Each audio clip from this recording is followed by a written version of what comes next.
እሷ በመላ ህንድ ውስጥ እጅግ በጣም ቆንጆና ተፈሪ ንግስት ናት። ነገር ግን ከሁሉም በላይ አብዝቶ የሚወዳት ባሏ በጦር ሜዳ ላይ በጀግንነት ወደቀ። ንግስቲቱ በጠላት እጅ ወድቃ ክብሯ እንዳይረክስና የራሷን ክብር ጠብቃ ለመኖር ስትል በቤተ መንግስቱ ውስጥ ያሉትን ቀይ ልብስ የለበሱ ሴት ሰራተኞችን በሙሉ እየመራች ወደ ገንዳው አመራች። እርስ በርስ ያንን መዓዛ ያለው ፈሳሽ እየተጋቱ ክብራቸውን ለመጠበቅ ሲሉ ራሳቸውን በእሳት ውስጥ ለመጨመር ተዘጋጁ። ልክ በዚህ ሰዓት የጠላት ጦር አዛዥ ሆነው አላን የንግስቲቱን ተወዳዳሪ የሌለው ውበት ለማየት በጉጉት እየተቃጠለ በሩን በፍጥነት ከፈተው። ነገር ግን ከበሩ በስተጀርባ ያየው ትዕይንት ሙሉ በሙሉ አስደነገጠው። የቤተ መንግስቱ ሴት ሰራተኞች በሙሉ እጅ ለእጅ ተያይዘው በሩን በመዝጋት በቁጣ ወደ ውጭ ገፉት። በሚነድ ከሰልም መንገዱን ዘጉበት። የታሪካችን ዋና ገጸ ባህሪ ጄኒ የምትባል ቆንጆ ልዕልት ናት። እሷ ውብ ብቻ ሳትሆን እጅግ ጎበዝ ቀስት ተኳሽና ተዋጊም ናት። አንድ ቀን በጫካ ውስጥ አጋዘን እያደነች ሳለ ድንገት ከጀርባዋ የሆነ እንቅስቃሴ ተሰማት።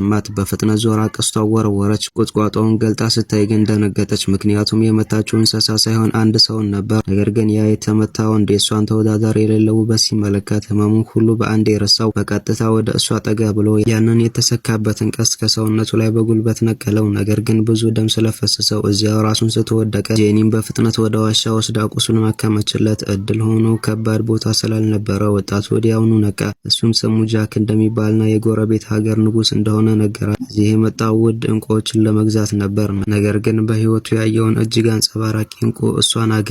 ገና በመጀመሪያ እይታ በጄኒ ፍቅር ወደቀ። ቁስሉ እስኪያገግም ድረስ በየቀኑ አብሮ በማሳለፋቸው በመካከላቸው ያለው ፍቅር በከፍተኛ ፍጥነት አደገ። የጄኒ አባት ንጉሱ ልጃቸው ክቡር እንግዳዋ መቁሰሏን ሰምታ ይቅርታ ለመጠየቅ መጡ። ግን ምንም አልተቀየመም። እንዲያውም የጫካውን ሰላም ወድጄዋለሁ በሚል ሰበብ ዋሻውን ውስጥ ለተጨማሪ ቀናት ለመቆየት ጠየቀ። ፍላጎቱ ግን ከጄኒ ጋር መሆን ብቻ ነበር። ብዙም ሳይቆይ ጃክ የፍቅር ጥያቄ አቀረበላት። በአባቷ ምርቃት ጄኒ ሀገሩ አዲስ ንግስት ለመሆን ተከትለው ሄደች። መላው ህዝብ ውበቷ ተማርኮ በደስታ ጨፈረ። በባህል መሰረት ንጉሱና ንግስቲቱ ከጋብቻ በኋላ ከትልቁ የቤተ መንግስት ቄስ ዘንድ ሄደው ቡራኬ መቀበል ነበረባቸው። የንጉሱ አስተማሪ ነበር። ነገር ግን እንደሱ ያለ ሰው እንኳ የጄኒ ውበት ካየ በኋላ በውስጡ ክፉ ስሜት አደረበት። በሰርጋቸው ምሽት ጄኒ ድንገት ከበሩ በስተጀርባ ሰው በስውር እንደሚመለከታቸው ተሰማት።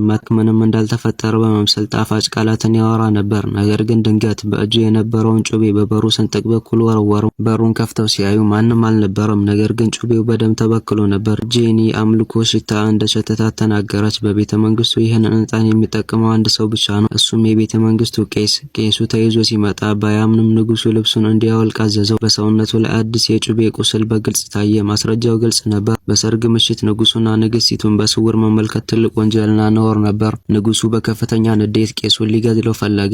ነገር ግን ደግ ልቧ ጄኒ ማረከችው። የአንድ ሰው ቅድስና ከረከሰ ቅጣቱ ከሀገር መባረር ብቻ መሆን አለበት አለች። ንጉሱ በጄኒ ሀሳብ ተስማምቶ ቄሱን በስደት አባረረው። ነገር ግን ይህ ውሳኔ ለመላው ሀገር ታላቅ ጥፋትና የጦርነት ዘር እንደሚዘራ ጨርሶ አላወቁም ነበር። ያ የተባረረው ቄስ ልቡ በበቀልና በጥላቻ ተሞላ። በእርግጠኝነት በቀሉን እንደሚወጣ ሙሉ ወደ ሰሜን ተጓዘ። እዚያም እንደሱ በሴት ውበትና በስልጣን ጥም እብድ ከሆኑ ጨካኝና አደገኛ መሪ አለን ጋር ተገናኘ። አሁን ያ አስፈሪ የበቀልና የጦርነት እሳት በይፋ መለኮስ ጀምሯል። ፓርቲቱ እንዲለቀቁላችሁም ፎሎ እና ላይክ እያደረጋችሁ ኮሜንት ላይ ፓርቱ እያላችሁ ጻፉ።